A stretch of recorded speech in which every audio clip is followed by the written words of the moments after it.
Hi guys, so I'm going to read Fantastic Four #1. So this is a very iconic cover. I can't turn invisible fast enough. How can we stop this creature, Torch? Just wait and see, sister. The Fantastic Four have only begun to fight. The three of you can't do it alone. It's time for the Thing to take a hand. It'll take more rope than ropes to keep Mr. Fantastic out of action. So it's featuring the Thing, Mr. Fantastic, Human Torch, Invisible Girl together for the first time in one mighty magazine. The Fantastic Four don't have their uniforms on in their first appearance. They don't get them until issue number 3, I think. So here they are: Dr. Reed Richards, Ben Grimm, Susan Storm, Johnny Storm. And it's signed here, Stan Lee and Jack Kirby. The Fantastic Four. With the sudden fury of a thunderbolt, a flare is shot into the sky over Central City. So yeah, originally Fantastic Four were in California. They weren't in New York City. They're in a fictional city called Central City, which is not to be. It's not, obviously it's not the Flash, Barry Allen Flash City, but it was the same anyway. Three awesome words take form as if by magic, and a legend is born. Look, in the sky. What in blazes does it mean? I don't know, but the crowds are getting panicky. Rumors are flying about an alien invasion. Above all the hubbub and excitement, one strange figure holds a still smoking flare gun. One strange man who is somehow more than just a man, for he is the leader of the Fantastic Four. It is the first time I have found it necessary to give the signal. I pray it will be the last. In another part of town, Susan Storm is having tea with a society friend when she hears the ominous words. Susan, look, those words in the sky. What do they mean? So it has happened at last. I must be true to my vow. There can be no turning back. Susan! She's gone. But where? How? It is time for the world to meet the Invisible Girl.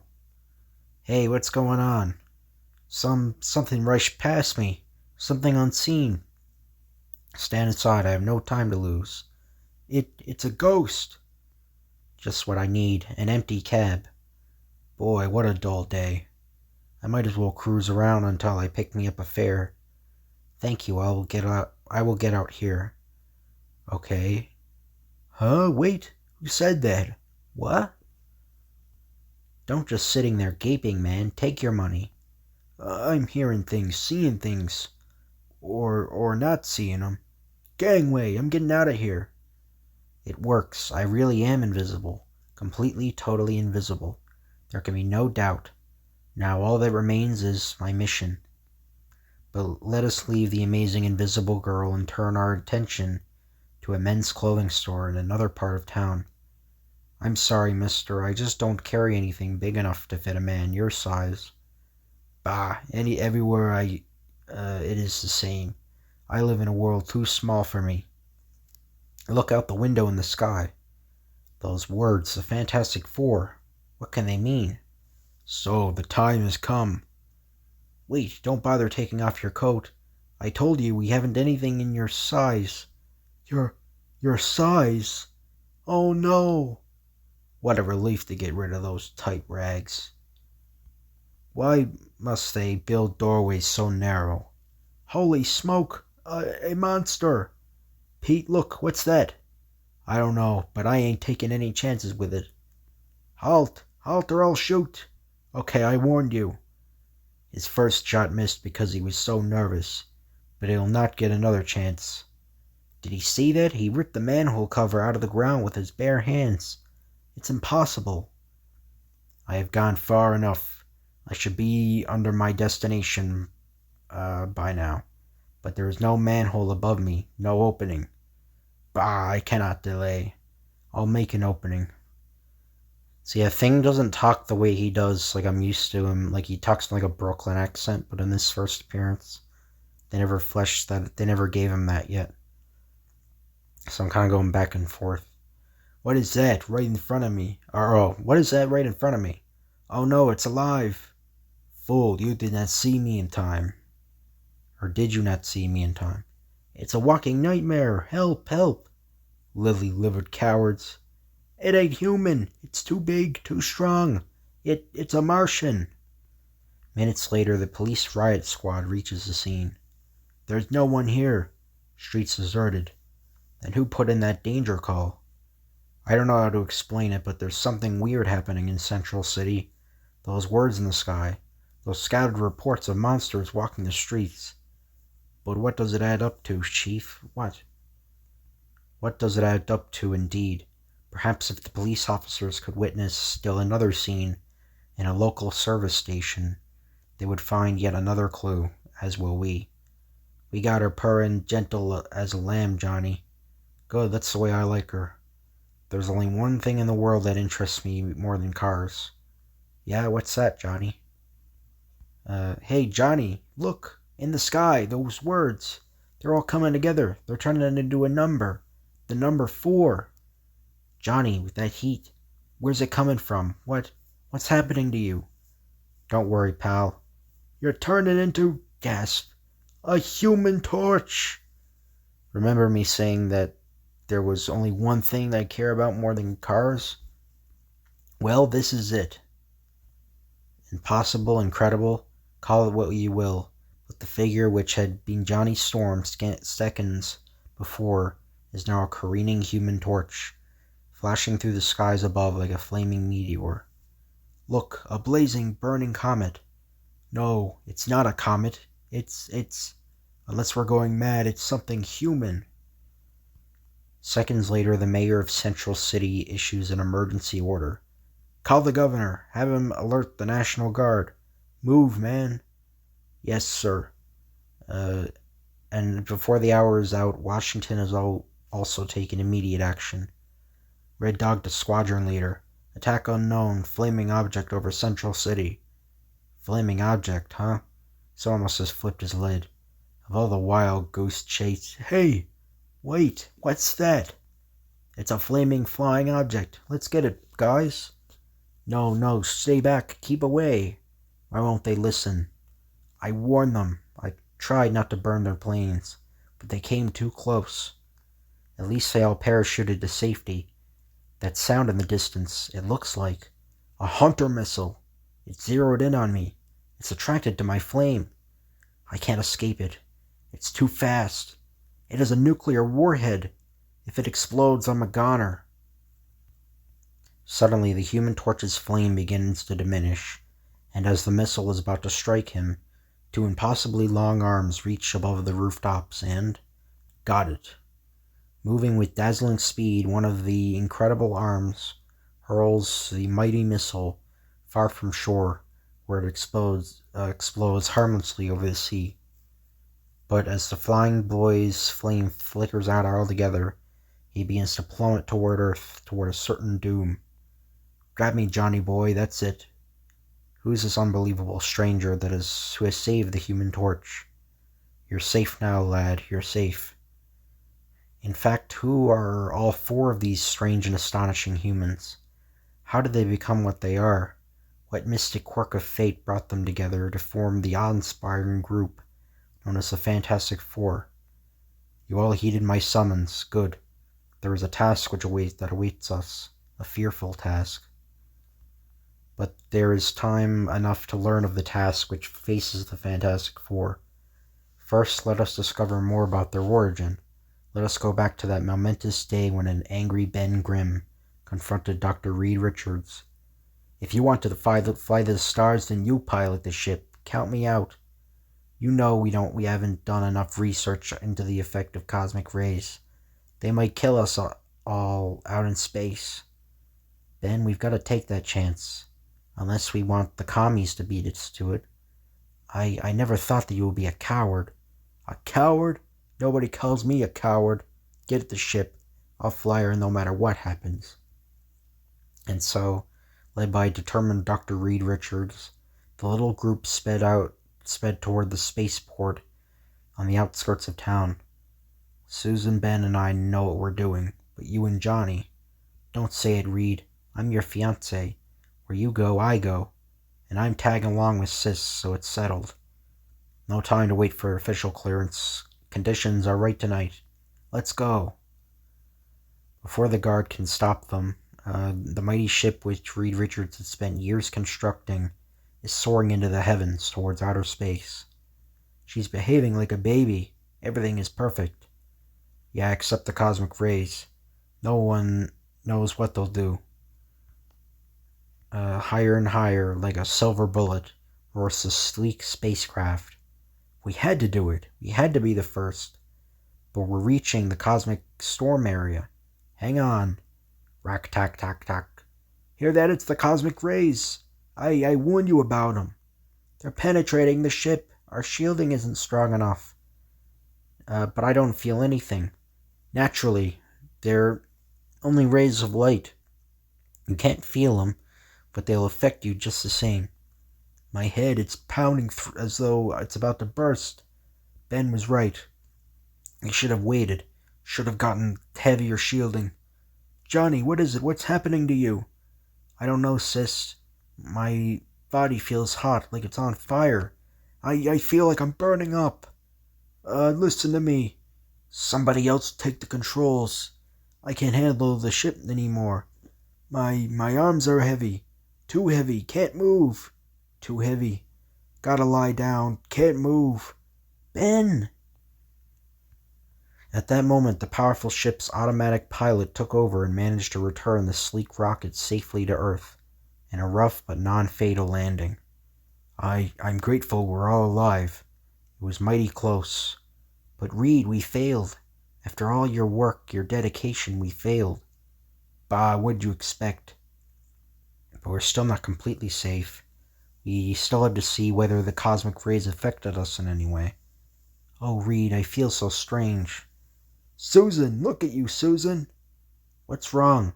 You're gasped, fading away. Oh, no, no. It's impossible. Somehow the cosmic rays have altered your atomic structure, making you grow invisible. Sis, I can't see you at all anymore. How long will it last? There's no way of knowing.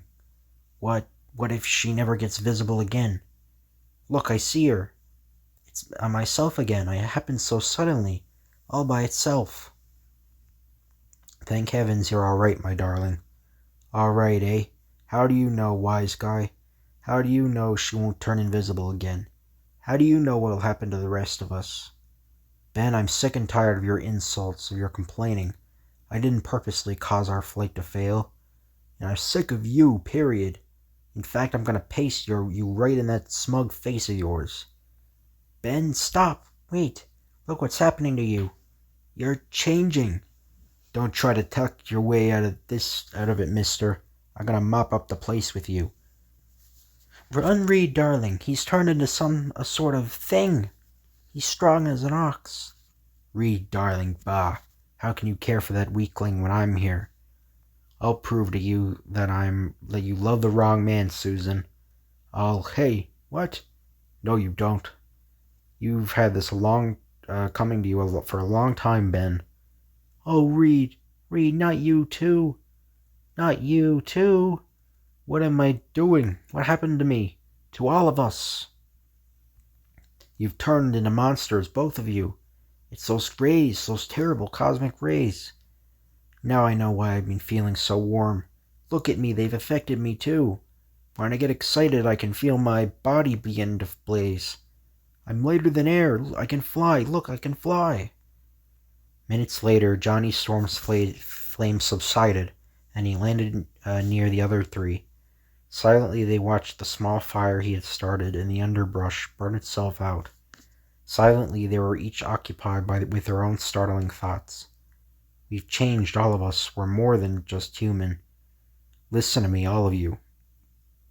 Oh, sorry. That means you too, Ben. Together, we have more power than any humans have ever possessed. You don't have to make a big speech, big shot. We understand. We've got to use that power to help mankind, right? Right, Ben, right. I'm calling myself the Human Torch, and I'm with you all the way. Same goes for me, the Invisible Girl. There's only one still missing, Ben. I ain't Ben anymore. I'm what Susan called me, the Thing. And I'll call myself Mr. Fantastic. Yeah, it kind of looks like they have the uniforms in this panel. Yeah, they don't yet though. And so was born the Fantastic Four, and from that moment on, the world would never be the same. The Fantastic Four meet the Mole Man. And now, having met our four amazing characters, let us resume our tale. I called you together because I have some pictures to show you. Pictures? What are they, pin-ups? Look, all of you. This used to be an atomic plant behind the Iron Curtain. Wow, what happened to it? The same thing as that happened to the other atomic plants in those four photos. This one is in Australia, and this is in South America. That's just it. It's happening to atomic plants all over the world. No one knows how or why. Wait. According to the steady impulses on my radar machine, another cave-in is about due to take place. And even as Reed Richards speaks halfway around the world, in French Africa, so yeah, France still had colonies in Africa when this was written. They owned Algeria, I'm pretty sure. The following scene is taking place. What is wrong, Pierre? I do not know. It sounds insane, but the sand beneath my feet seems to be throbbing. Almost as if something is moving below us. Almost as if... Listen, don't you feel it? Rumble, rumble. Help! Rumble, roar. It's an earthquake, but here in the desert, impossible. Impossible or not, Pierre. Almost fell to his doom. Wait, the ground is trembling again. What can it be? Sacre bleu. The earth is going mad. Vroom. The entire installation. It is caving in. Vroom. But the worst is yet to come, for less than 30 seconds later. In the name of heaven, what is that?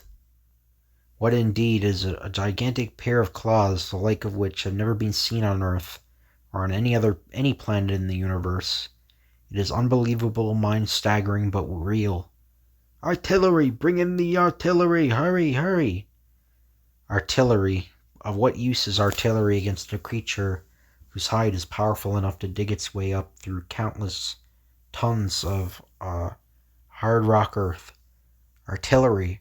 Of what use is artillery against a monster who can crush a heavy tank with one hand? But just as it seems that nothing in the world will halt the nightmare menace, the shrill sound of a commanding voice is heard, and the Goliath stops in his tracks. Enough! Return to the Earth's core. Our mission here is finished. Go! For even such a monster heeds its master, a master known as the Mole Man. But we shall return to the Mole Man before long. First, let us turn our attention back to the Fantastic Four as they gaze in astonishment at Dr. Reed Richards' super-sensitive radar scope. There, it has happened again, this time in French Equatorial Africa. But how? Why? That's what we've got to find out. By studying the cave-ins carefully, I pinpointed an island located exactly between them. That is where we will find our answer. It is known as Monster Isle. Monster Isle, that's just a fairy tale. There's no such place. Only one way to find out, Ben. And find out they do. Hours later, aboard their small private jet, the Fantastic Four see a strange mountain rising from the sea. Like an unearthly, grotesque face, they have found Monster Isle. There it is. Little dreaming what awaits them, they climb to the top of the forbidding peak. If this is just a wild goose chase, mister, I'll make sure you live to regret it. Save your best breath for the climb, gruesome. Hold it, I hear something. It's coming from below. Look, those eyes! Suddenly, a living three-headed nightmare hurls itself at them from over the edge of the peak of Monster Isle. Quick, Sue, turn invisible! Seeing one of its intended victims vanish before its eyes, the monster halts, bewildered. There's just time for me to become Mr. Fantastic again. I'll make a huge lasso out of my arm.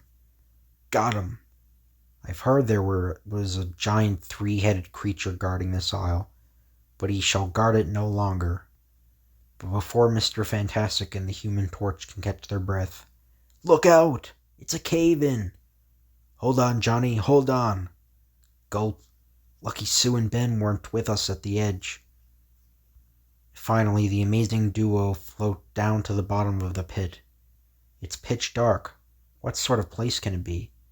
Reed, I feel something. It's a trap door in the wall. It's moving. That light, where did it come from?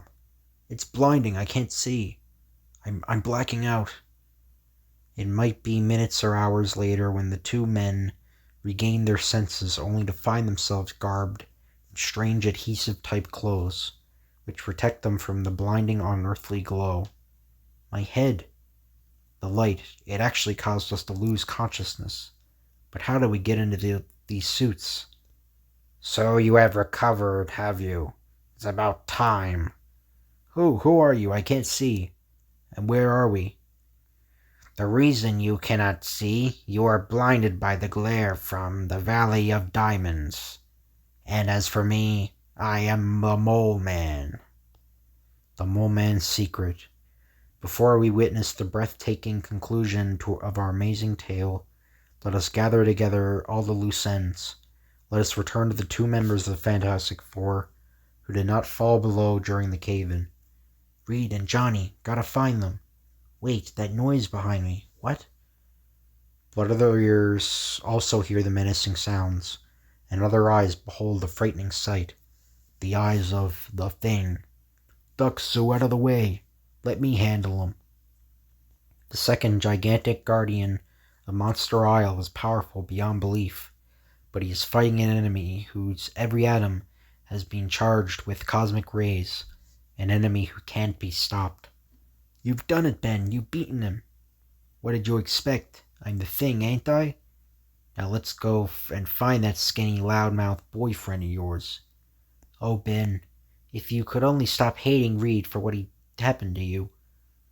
And what of Reed Richards and Sue's brother, Johnny? We again descend to the depths of Monster Isle, where we find them confronted by the strangest menace of all time, the Mole Man. So, you have never heard of the Mole Man, eh? Well, soon the world shall hear of me. For soon the Mole Man will have the entire world in his power. How did you get here? What is this place?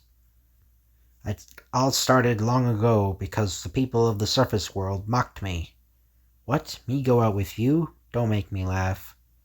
I know you're qualified to work here, but you can't work here. You'll scare our other employees away. Hey, is that your face or is you're wearing a mask? Ha ha. Finally, I could stand it no longer. I decided to strike out alone. The search for a new world. The legendary land at the center of the earth. A world where I could be king. Where my travels took me all over the globe. Even this loneliness is better than the cruelty of my fellow men. And then, when I almost abandoned hope, when my little skiff had been washed ashore here on Monster Isle, I found it. That strange cavern. Where can it lead to? I soon saw where it led. It led me to the land of my dreams. Down there below, I found it. It's Earth's center. But in the dread silence of that cavern, the sudden shock of my loud outcry caused a violent avalanche, and, when it was over, I had somehow miraculously survived the fall. But due to the impact of the crash, I had lost most of my sight. Yes, I had found the center of the earth, but I was stranded here like a human mole. That was to be the last of my misfortunes. My luck began to turn in my favor. I mastered the creatures down here, made them do my bidding, and with their help I carved out an underground empire. A note of madness creeps into the mole's voice as he speaks of his power, and then he makes his first fatal mistake. I conquered everything about me. I even learned to sense things in the dark like a mole. Here, I'll show you. Try to strike me with that pole. Try it, I say. I sense that blow coming. Nothing can take me by surprise. And I have developed other senses too, like that of the bat. I possess a natural radar sense, a warning system which enables me to evade whatever danger strikes at me. Compared to the Mole Man, you are slow, clumsy, ha ha ha. See how easily I defeat you, or any others who try to defy me? Now, before I slay you all, behold my master plan. See this map of my underground empire. Each tunnel leads to a major city. As soon as I have wrecked every atomic plant, every source of earthly power, my mighty mole creatures will attack and destroy everything that lives above the surface. And now, at my signal, those creatures of darkness, my denizens of Earth's center, shall dispose of all you witless intruders. We'll see about that, Mole. The Thing. And too late, fool. The die is cast. There is no turning back. Thing, look out behind you. Bong, bong. Hearing the mole's signal, the largest and most deadly of his underground creatures ponderously raises itself into the room, its brainless rage directed at the four astonished humans. And then the Fantastic Four fly into blazing action. Look out, Reed. I'm gonna burn my way out of this monkey suit. Good boy, Torch. Stand aside, gang. It's gonna get mighty warm around here. Back and forth, buzzing around the monster's head like a hornet, flies the Human Torch as the gigantic creature vainly tries to grasp his fiery foe. Reed, the Mole Man, he's escaping. Not if I can help it, Sue. And help it I can.